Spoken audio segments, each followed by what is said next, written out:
Sudha Chandran, a famous Indian classical dancer and an actress. She was born on 27 September 1965. She has learned Bharatanatyam from a very young age. After losing her right leg in a road accident, she has made a strong comeback by dancing with a prosthetic leg. Her story has inspired the film Mayuri. She is known for her determination and courage. During her recovery stages, Sudha Chandran faced lots of fear, self-doubt and depression. But she has rebuilt her confidence through faith and discipline in herself.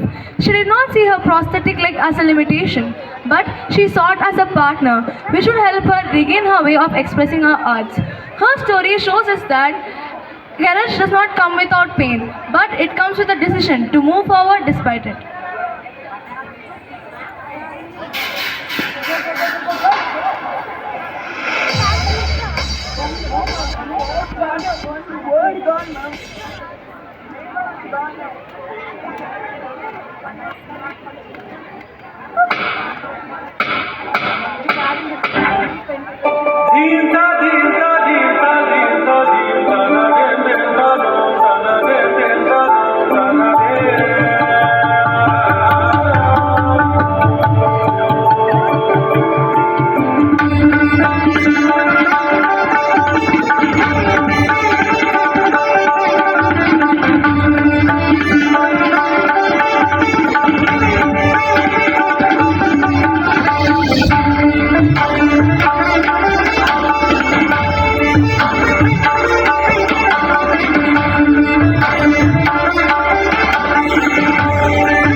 Give me the